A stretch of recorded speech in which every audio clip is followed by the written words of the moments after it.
J-Dab.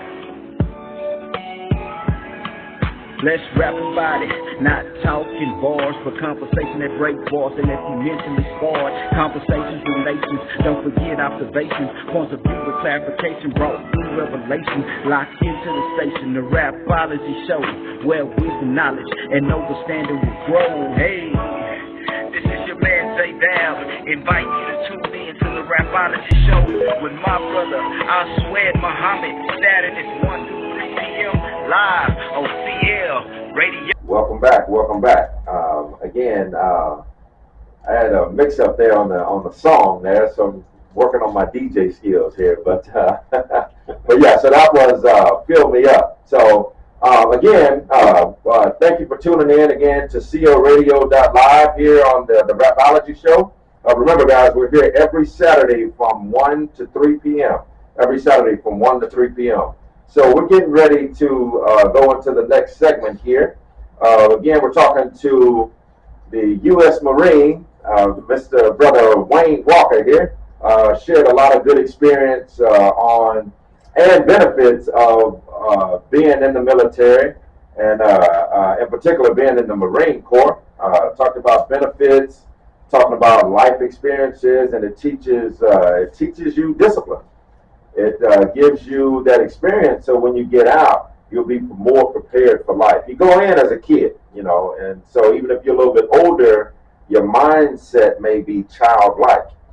But definitely in there, one of the great benefits is it teaches you, you grow in there. You develop friendships, you develop brotherhood, you develop structure, you develop systems, you learn some of the ways of the government. Again, it's a lot of great benefits. They take care of you when you come out. You recognize and things like that. It is tough, but anything that's tough in life and that's worth fighting for, it adds value to you. So we're going to shift right now and with Brother Wayne Walker here. We're going to talk about his experience in the police force. So Brother Walker, let us know here what led you into the police force. Like I mentioned a little earlier, I knew I wanted to do something to help people. And growing up, in the kind of like the hood, I guess. Yeah. You get to see a lot of people like us, I guess, going to jail and getting in trouble. Yeah. And we had nobody to turn to. Yeah. So nobody to help you. If you got in trouble, we didn't know no police officers. Right. We didn't like the police. So we didn't have any friends that were police officers. We didn't know no lawyers and everything. Yep. So we got in trouble. We were just in trouble. Yeah. And I saw that happen a lot, and felt like we had nobody to turn to. So when I was getting ready to get out of the military, you have like everybody and whoever trying to recruit you. So when I was in California, I had LAPD, San Diego, Arizona, every state and city around there trying to recruit you. Yeah. So before I left, I never wanted to be a police guy. Just to clear that up. Yeah. Growing up, I didn't like the police. Right. But from there, it was like, okay, what's my next move? Yeah. So I took the test for the post office, and I hadn't got my results back. So I'm in California, like, okay, I'm out. What am I gonna do? And then I saw an ad in the paper saying, Laguna Hills, like more of a affluent area. Yeah. So I applied there, and I hadn't heard nothing back. Like, man, okay, you know what? And a buddy of mine said, hey, man, I'm going to Miami.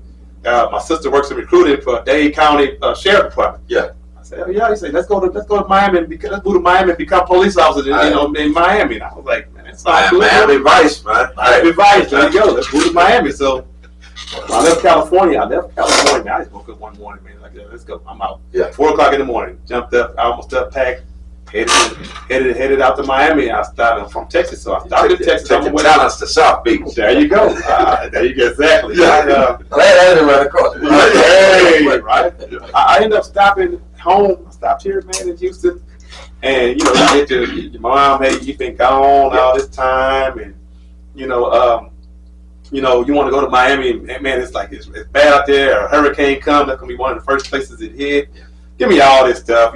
Stay home. We're getting older now. And something happens, you're gonna still be a long way from home. You have to try to get here, and all that stuff. So before I knew it, my stuff was my bags were getting unpacked, and I wasn't unpacking them. They weren't unpacking my stuff. So all my phone numbers I had to communicate with my friends, they disappeared. Wow. Couldn't find my phone number. I couldn't even contact my friend that I want. Was in Miami waiting on me. I couldn't contact him. So, and we didn't have cell phones.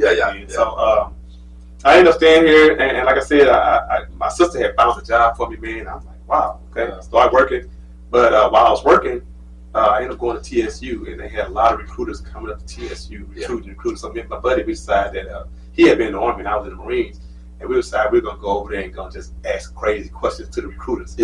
And I had one recruiter tell me, look, man, you don't have to be like those officers you don't like. There's a lot of officers there. We have a lot of good officers. You don't have to be that. You can be one that actually try to help the people and do make a difference in the community. And that stuck with me. I said, that's what I want to do. He said, what you're trying to do is, if you want to help people that get in the system, because I wanted to work like in the pardon parole area, something like that, something that can help them after they were in prison, wrongfully convicted. But when he broke it down, I'm like, that's after the fact. So now you're already in the system. It's going to be even harder to try to get you out of the system. So you being a police officer, that's the front line. And you can help somebody or you can hurt somebody. You can mess their life up or you can help their life, better their life. And when he broke all that down, I thought about it. And he said, well, just fill this little questionnaire out, man, and just to say that we talked to you. And before I know it, I started getting all these phone calls from the police department. Hey, man, it was actually like a little mini application. And they were asking me, we got this paperwork saying that you were interested. I'm like, I didn't never tell you I was interested. He said, we got your name here, man. We want to find you interested. We see you've been to the military and all that stuff. You're in college, man. You qualify. We need more brothers in there. And we want to, if you're interested, I can call you back. I thought, I said, well, just call me back. And man, that guy called me probably like every other month. And I decided, I said, you know what? I'm interested. He said, okay, what are you doing? I said, man, I'm in school, still in school. He said, okay, well, I want to put you in this class here. And I was like, okay. He said, so I said, well, I'm in the middle of the semester. He said, well, okay, I'll call you back then. Finish the semester and I'll call you back. Every time he called me, I was in the middle of the semester. Finally said, don't do not go to school next semester. I'm going to get you in that next class. And the rest is history, man. I went and after that, it was, rest is history. That's awesome. So what area did you mainly patrol in? Or do they, I don't know how that works. Like when you go in and you go to the academy, whatever, do they just say, hey, we're assigning you to this area? Do you stay in that area for a long time? Or like, how does that work? Like, first of all, what area did you patrol? So when you, before you graduate out of the academy, you get close to getting ready to get out, get finished. You have rankings, just like in school. You have rankings and stuff. It's just like going to school. When you're in the academy, it's just like going to school. So if you're a high ranking in the academy, you do good, pass the test, physical, written. Your scores, the grade average that you have in there, because you graded on everything. And your grade average, the higher your grade average, you get the better choice you get. You get to be one of the first ones to make the choices. So if you come out the number one person in the class, you get the first choice to say what station you want to go train at. Gotcha. So I was I was toward the upper part of the class. Top part of the class. So I got a choice to change to go where I want to train. I trained on Macau Station on Macau. Trained over there at Macau Station, Southeast. Left there, and I had a cousin that worked in 3rd Ward. And before I was a police officer, that was another person that convinced me to be a police. I went and did a ride along with it. And I saw what they were doing. I'm like, man, this is fun. I want to. He said, you want to? This is what I want to do. So I said, I want to go work with my cousin. So I had a choice of where I want to go when I finished my training. And I wanted to go to 3rd Ward. So I patrolled 3rd Ward the rest of my career. That was going to be my next question there. So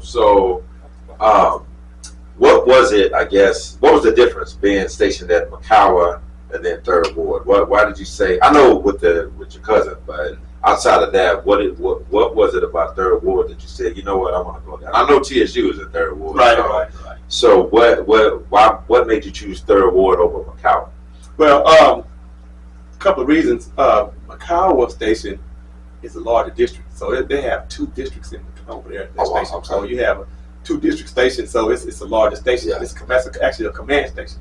And 3rd Ward is a smaller station. You have 1 district. Gotcha. It's a lot of beats, but it's 1 district. So Because this would be where we're at, is the beach. This is Macau, isn't actually, it? this is, yeah, it's Macau. Right. So, it's a smaller area. Plus, I knew I didn't finish school while I was in the academy, because you can't go to school or work nowhere. That's your job right there. And I knew once I got probation, I wanted to go back to school and finish getting my degree, working on my degree. Yeah. And so I was like, hey, I go back over there. I can go to work and get off work. Or before I go to work, I can go and finish, go to class. Yeah. So that was another reason too. Plus my cousin was there. Yeah. Gotcha. Yeah. So that's good that you were able to patrol with somebody you knew, family, and it's cool. Y'all having a good time. So out of all the years that you served as an officer over in that third ward district community, what was the toughest moment you think you faced? We hear the stories, man. We hear, there's some stuff out there, and I know we're gonna talk about some of it here later. But what was your toughest moment, you think? Man, the hardest part of the job was seeing like kids, something happen to a kid, and kids getting killed, or something like that, or somebody that you knew, that you met and kind of built a rapport with, and they get killed or something happened to them. Yeah. And you have to go to the hospital, do a hospital check, and you go and check, and there's a young person in there. I used to ride motorcycles, so you go in there, it's a motorcycle, a guy had an accident on a motorcycle, and he's laying up on the table, they're trying to save his life, or it sounds like, man, you see some of that stuff like that. But that was like one of the hard parts, and then the other hard part was dealing with some of your co-workers, the administrative side of it. Oh wow! Okay. That was the administrative side of it. The streets was a piece of cake. Yeah. I was there when I started off. We was still high in the drug area, the drug era. Yeah. Yeah. I was crack and cocaine was like, man, we had a big high thing right then in that time. Yeah. But the administrative side is like, you have people that want to try to get rank.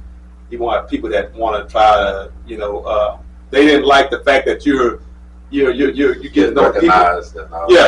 So the neighborhood, they call it NOP, that neighborhood oriented policing. Yes. That was kind of that was supposed to be the thing, but it's kind of started phasing out. And it wasn't all about getting the officers. It started out that way, then it started kind of phasing out because a lot of politicians get in there. Your new mayor come, they want you to do different things. You got a new chief in there, they want you to do things differently. So it kind of changed the dynamics of everything. But that was like I say, just seeing young people, and people messing their lives up. Let me ask you a question. I talked to you a while back, and you was telling me about on the first day on the force, you actually I don't know if you saw it, but an officer was killed. Right. And I'm wondering, listening to you right now, did that soften your compassion toward the people when you went out to the streets, or did it make you more alert, or like wow, this is really serious? Because I know you said when you was in the military, you had this hyped up type spirit, get out there and get it. But now you're sitting here fresh out of the academy, to go to the streets and somebody get killed. I mean, did that make you say, hey man, there's some real stuff going on? Actually, that was my first day in the academy. We just got in there, and our first day in the academy, we were sitting there. They just let us listen to the scanners in the morning, so you could hear everything going on. And we're hearing all this stuff going on, this communication on the radio. It's like, man, what's going on? They say, hey, there, listen up. And we start listening. They say, hey, there's something serious going on right now, so you got to pay attention, listen to this. And when the hour was said and done, an officer had gotten killed. And they didn't, they couldn't try to find out who it was. They didn't know who it was, and they finally found out he got killed. And they asked us, they said, hey, they turned around and said, okay, hey, you guys hear this? This is real. Yeah. Do you want to stay or do you want to leave? This is your opportunity to get up and walk out and leave. It's your first day. It's your first day. Do you want to stay or do you want to leave? And I mean, everybody sat around and looked around the room and like, hey, I'm going to stay. Yeah. Did anybody leave though? Nobody got up and down. Out of 70-something people, everybody stayed. Yeah, that's good. Yeah, we all stayed. But as you go through your career, you start seeing it happen. It happened, and I lost a couple of friends that I knew, people that I knew were was real cool with. Was killed in the line of duty. Some died from illnesses and stuff like that. But I knew some actual officers that got killed in the line of duty as well. So were you ever one? This is just kind of off of that question. Have you ever been one to have to deliver the news to a family? Man, not for a particular officer, but you have I have gone to families and knocked on the door and told them, hey, such and such, was killed, didn't make it, was killed in an accident, or something happened to them when they were at the hospital, and they didn't. I know that's tough. And see the reaction of the family, and you have to be the one to deliver the news. It's tough. It's tough. So along these things, and this is along the lines of in-house police. Right. So would you say your view of the police changed from year one to at the end of year 22? You see what I'm saying? Because going in, you bright-eyed, bushy tail, want to know you're eager to see. I know you had the little traumatic experience, first day. But you see things in house. I know you mentioned that the administrative hating that you get, but you know what I mean. So from year one, your viewpoint to year 22, would you say this is just the view of just in-house police in-house? Would you say that view changed? And if so, how? It changed, but it kind of enhanced, if I can say that. It kind of enhanced one feeling and kind of balanced out another feeling you may have had. Gotcha. Like I said in the beginning, growing up, I didn't like the police. Right. None of us did. So right. I was bumping my head down. There you go. For real. I'll leave it at that. Right. So you get to see it from now. You're not on the outside. You're on the inside. You're on the inside now. And so being on both sides, you get to see it from a different perspective. Yeah. And I used to think that when I used to ride around, I was trained. I used to be in a police car ride with my partner, my trainer. Yeah. And you always think that, man, the police, the people gonna shoot at you all the time. You go somewhere, they're gonna shoot at you. It didn't happen like that. But you start to see, okay, there are some good officers out here. And you start to have an appreciation, but then you start seeing the politics involved. And to keep it real, racism is still racism is still alive and well. In the industry, and it was then too. It's like they treat you. You can see some of the differential treatment that you receive. Still bias and stuff like that. So to see that, and it's like, okay, this, it's still some haters around. But when you get to where you're going and you get out probation, when you're on probation, that's what you feel. You can see it. But then even when you get out probation, now you're getting out here, you're doing your own thing, and it makes you feel good on one side to say, man, you see that person that you helped, you see that kid whose life changed, you see you letting other kids that grew up like me see me in that uniform and letting you know that, hey, you can do this too. And you can make a difference in your community. Exactly. Get you out the hood. And that old lady that was sitting there and the guy selling dope on her porch, you were able to go and help her because she can't come outside and sit outside because they're selling dope on her porch or hide the dope under her porch or right across the street with, doing some stuff and she can't come outside because she's too scared. And you're going over there and try to make a difference in that area. That's good. Let me ask you this. I'm quite sure some of our audience want to know this. Me, not a question. I want to know too. I've always had this question in the back of my head, and I want you to encourage yourself. But is it? I'm tired, bro. You know, man. But is there a secret society within our society in a police department? People talk about that blue line, that thin blue line. Yeah. No, sir. No, sir. No. I know a lot of people talk. They speak out of the side of their neck of what they don't know, so they develop opinions. Because again, we all have misconceptions. Right. As a kid, I mean, some of it was driven by media, some of it was driven by movies, songs. And then, like you said, you got some crooked back. Yeah, you do. Yeah. And like I tell the kids, well, before we get to that, some of the places back then and back in the day in the mafia era and all that stuff, you had this blue line. Because a lot of when you have corruption in some of those places, then they like Chicago, New York, let's put them down or anything. But there was like mafia ties. And so you had those people that got involved in those activities, so they had that blue line because they protected each other. And if somebody else found out about it and said anything about it, they were like an outcast. Right. So they were like, you're going to go and going to rat this person out, and you know what that's going to bring to you, and now you're going to be treated differently. Right. So wake up with the horse head next to him. Exactly. You know, and so they're going to mistreat you. They're going to leave you hanging if you get into a situation. Yeah. You don't have no backup. Right. You know what I'm saying? But now, you know, your sergeant's involved in criminal activity, your lieutenant, whoever, they're involved, and it's like, okay, you better not say anything. You're the younger person on the, especially when you're younger.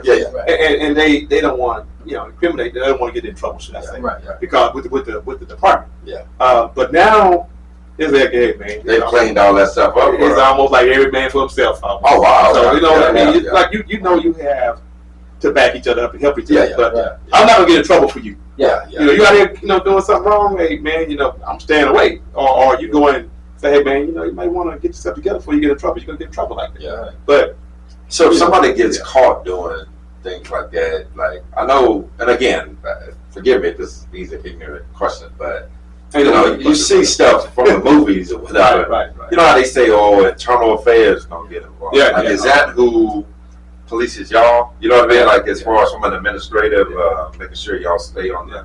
Okay, so in a situation with corruption or whatever, do they come down on just the one individual, or does the whole department, I'll just say, suffer from that? You know what I mean? Like, do they face the consequences? You know what I mean? Let's just say you're a good, upright, upstanding brother. You're on the beat. You're doing what you're supposed to do. With your partner may be like, man, I'm about to hit this leg. I'm about to get this deal, and you know it's not right. Like training day. Yeah, exactly. And then you warn him, like, man, you may not want to do that. Right. But then when he gets busted, you know, they come down like, oh, you closest to him, you his partner, so you had to know about it. Now you in trouble. Yeah. Do they come down like that? What they're gonna do, IED is gonna investigate the, well, should I say, internal affairs, Yeah. gonna investigate you like, just like investigators investigate a crime. Yeah. You'll be investigated just like that. Okay, so they interrogate you. They're gonna sit you in the room. interrogate you. They're gonna ask you questions. They may not, in the beginning, they may not even ask you anything. You may even know they're watching you. They may follow you around. They may have undercover people following you to see if you're actually involved in this activity. Yeah. And if you have a partner, they're gonna check both of you guys out. Yeah. Because one partner may not know what the other one's doing. Right. So you may not know. Right. And if you find out and you say, hey, I don't want to ride with that person no more. I don't want to be with him no more. So you can always step away. Gotcha. And when they see that, okay, he got away from this person, that kind of works in your favor. You know, they kind of say, okay, but they're gonna still watch you just in case you may want to start your own operation. You know what I'm saying? So they're gonna still watch you. Has there ever been a case where you wanted to say, man, or you seen somebody say, man, I don't want to ride with that person before, and then the person that was there gets offended, like, man, what's up, dog? I thought it was cool. Some people, You see what I'm saying? Like, I can get a little crazy too. man. When I had issues going on, I had people sitting there want to ride with me.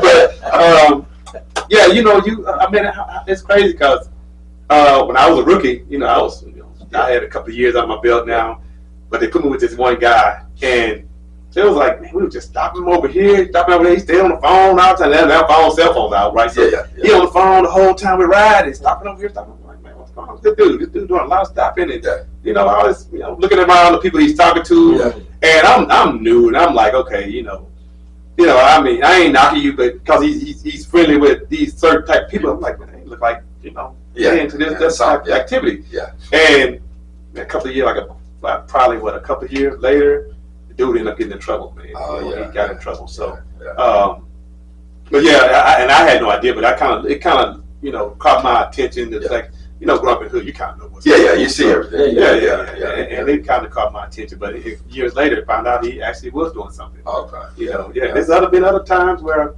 guys I knew that end up getting in trouble. It happens more often than you think. But when my brother here mentioned about bad officers, man, I mean, it's like anything in life, man. You have choices and decisions to make. And I won't say an officer is bad. There are some that actually that do bad things. But nobody gets up in the morning and put on that uniform and say, I want to go out here and beat somebody up today. Gotcha. I want to go out there and hurt somebody. You know, go shoot somebody today. Nobody do that. And sometimes it happens in a split of a moment, you know, split second, you know, reaction. You have some people that may have a built up racism, and some people that growing up in a lower income area, they're gonna be treated differently. So you're not gonna go into the McGowan, Live Oak area, the bottom of 3rd Ward, and you're gonna look at them as, you know, they low income, they don't, you know, they ain't working nothing. But then you go right over to South, is just seeing these kids, a lot of kids out here with no direction. Yeah. And you know, I made it a point to try to help a lot of kids, watch them grow up. Yeah. Talk to them as they got older. As I was patrolling, I was stopping, you know, talk to the kids a lot, take them stuff, give them stuff. Yeah. And you would see some of the kids that you talk to, once they get a little older, they made the wrong choices and go, you know, they end up going to jail. Some of you end up putting them in jail yourself. Oh, yeah. And they tell you, hey, remember me when I was a kid? You know, you used to talk to me all the time. I'm like, yeah, you know, and I try to give you a chance to talk to you.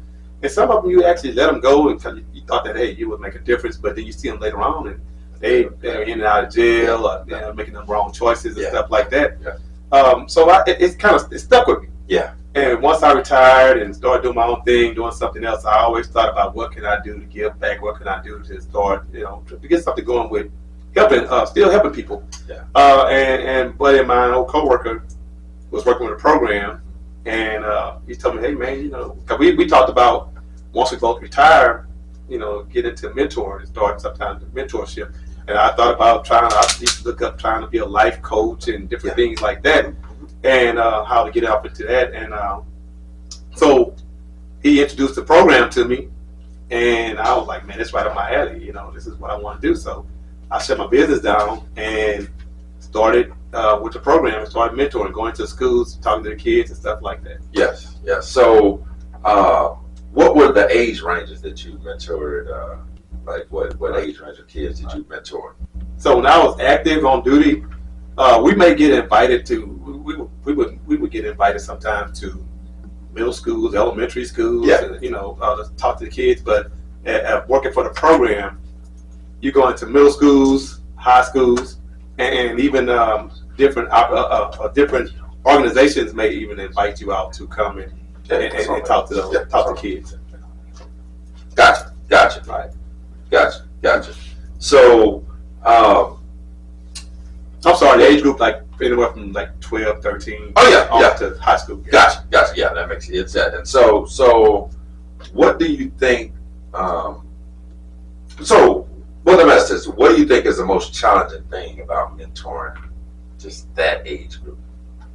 The level of maturity for one, and then just seeing how these kids are already misled and have those perceptions in their mind already of the police, of authority. I mean, whether it's respecting the teacher, whether it's respecting their parents, and then it's even worse if you're the police and they're respecting authority. You know, so just respecting authority, period. And then a lot of the kids, you find out, 12, 13 years old, you know, they're so into social media and want to see and loving and want to do what everybody else is doing, what they see on social media or TV, the videos or something. And you find out a lot of 12-year-olds and 13-year-olds or whatever on up are trying drugs. Yeah. So, you know, that's a popular thing now. Everybody want to, what you do? I tried it out. I wanted to try it out. So you see a lot of that, going on. So that's like one of the big challenges, trying to get them to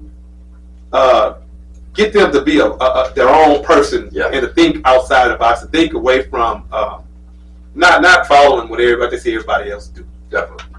Right. So with that, and I know it's a struggle sometimes, and it you know, it's you know, they're immature and things like that. What motivates you to keep pushing through that, to keep trying? When you reach that, you see those ones that you do reach. Gotcha. You know, like I say, you have some that are mature, but you have to know how to engage with that child, that kid, and build that rapport with them, to where they start to look at things a little differently, and you have to know the maturity level that you're dealing with. Yeah. So if you're dealing with 7th, 8th graders, they're different from high school. So you have to come out, approach has to be different with them. Gotcha. Because they're on a different level. You have to be more engaging with them, kind of make it a little bit more fun and interesting to them, but to build that rapport with them a different way. And do it like that. So, gotcha. Yeah, and I know a lot of teens and kids, period, depending on the age, sometimes they're, depending on background, you know, how it is at home, they sometimes they may not trust as easily. Right. So I definitely understand that. You got it. And that's the thing, you want to build that trust. Yeah, absolutely. So we have a lot of teens who tune in to the Rapology show weekly here. What would you say to encourage a teen out there who may feel, abandoned or unloved or unwanted or whatever, and they may not even know that there are mentors out there? Right. What would you say to that listener right now who's listening to say, man, those people that he's talking about, that's me. That's me. Like, what would you say to that one teen that's listening? Find that person that you can trust and talk to somebody. Don't talk to another 12, 13-year-old. Don't talk to another kid in your same situation or your same age level or thinking level of thinking. You want to talk to somebody that you respect, or somebody that you look up to that's doing something positive for one. Yeah. Not nobody, no negative person, but you want to talk to somebody older, whether you go in that school, you want to talk to a teacher or counselor or somebody at church, you talk to somebody at church. But if you have a program like ours that going to the schools, then say, what's going on? Talk to that person. Find somebody you can actually trust and talk to and get some sound advice from. That's the biggest thing. And what I was going to mention earlier was, because the child brain, everybody, the brain don't fully develop until you're 25 years old. Yeah. People may thinking, okay, I curse all the time. I know this, I know that, but your brain, your brain's not fully developed until you're 25. Right. So you have to know, it's just about your approach, how you approach it. Gotcha. Different, Gotcha. Makes sense. So, if there are people out there who actually want to join a mentor program, like adults or people just graduating college, where can they look? Do you know where they can look to find out a program and say, man, I too have a passion for helping kids, pulling up the next, impacting the next generation, whatever. I just don't know where to go. What can they do? How can they find, or where can they look? Speak to that. Yeah. So whether you know it or not, there's a lot of nonprofit organizations. You have ministries and stuff like that are out there that mentor. They go into the prisons. They go into the juvenile justice system. That actually go to different organizations. They may go to schools, and they mentor. So if you Google mentors, mentorships, things like that, you can find out about a lot of that. But there are lots of organizations that are out there, a lot of nonprofits. And if you feel like you want to get into that, find out how you can get into life coaching, or you can get into mentorship. And if you can do it, maybe start your own 501c3, whatever. Start your own nonprofit and start your own mentorship. Yeah. Just gonna get the qualifications and be able to do it. Absolutely. Yeah. I think that everybody in this world has something good to offer, right? Quality wise, and that can impact somebody else. Exactly. And if you're to the listeners out there who are interested in, getting, becoming a mentor, a life coach, or whatever, listen to what Brother Wayne is talking about, because again, what you have can impact somebody. You never know. Even if you're thinking like, man, can I do it? Or maybe, I don't know, can I impact? I don't know. You definitely have something that you can impact on. You just got to dig deep. And there is something good, a good quality. It could be an experience that you overcame. Right. That alone can help somebody else. So, again, we're here on the Rapology show here on CLRadio.live. Remember, guys, we're here every Saturday from 1 to 3 p.m. As we wrap up, are you working on any projects right now, or anything that you got going on? Or to mention what you mentioned earlier, but everybody has something good they can share with somebody. Everybody has something that they can, use to help somebody from some time, whether it's an experience they had, or something that they know or can share with somebody that may help that person. Yes. And it just only takes you to do that. Yeah. And to mention it to somebody. Yeah. Especially if you see somebody in need that can use something. Somebody can use a kind word, but it's just being kind to somebody, and that may help somebody. Absolutely. But project-wise, I'm trying to do what you guys are doing, man. I'm trying to work on a podcast versus a radio show. Yeah. And we're in the works of that right now. Okay. So I'm just trying to get everything together. Okay. Trying to get out of that, move out my own way, should I say? Gotcha. That's it. Yeah. Well, just keep in mind, we here at the Rapology show, we're not selfish or stingy by any means. If we can do something here to help you get to that next level there, bring your show up, let us know, man. We're here to help out, man. Like I said, it's just one brother helping another. There you go. Right. And we in that because again, we want to celebrate and rejoice when you win. Right. So because it's enough room at the table for all of us. Right. And so we're not threatened or like scared that, oh man, we can't help him because he's gonna come outdo us. It's nothing like that. Right. We can all win and we can all share and impact this world together. So definitely keep up the good work, man. Again, thank you for your service. Yeah. Again, we talking to Brother Wayne Walker here, U.S. Marine. What do y'all say? Like Semper Fi? What is that? What is that? Something? Is that a secret code? Y'all like my dad used to say that. I'm like, man, what is that? That means always faithful. Okay. Yeah. I think it's like Latin or something like that. It means always faithful. Okay. Yeah. So always faithful, Brother Wayne over here. All right. And retired police officer here, 22 years on the force. Affecting the community, bridging that gap, trying to do the right thing. He shed light today and reminded the community that there are still good officers out there. And there are a lot more than you think.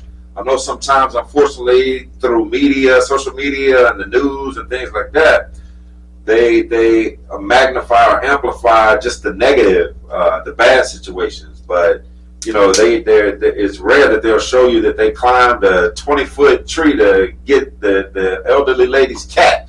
They don't show that part, or how they help somebody cross the road, or how they saved a kid, or anything. And so there are still some good officers out there. And if being a U.S. Marine, he could have stopped there. Being a retired police officer, he could have stopped there as well. But he chose to give back in mentoring and bringing up the next the next team. We all, no matter what stage of life you've been in, we've all needed help at one time or another. I'm thankful for the mentors that I had in my life. I'm sure we've all had others that helped us along the way. So this brother here is doing that same thing, and so.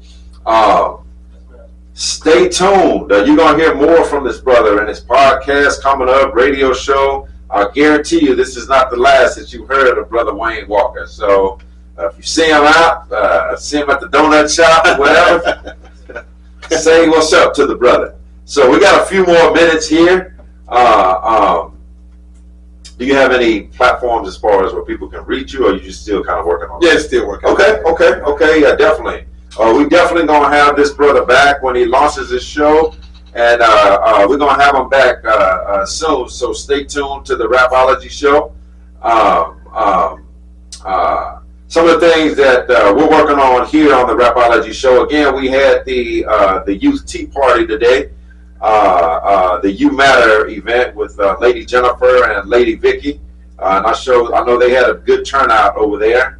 The guest that we had on last week is having her event on the sex trafficking. That'll be this coming up Friday on April the 12th, out in the Aldine area at the M.O. Campbell Center there. So stay tuned. Again, Rapology, we're doing a lot of great things here. We're going to be on location doing some things downtown and working around. So just stay tuned.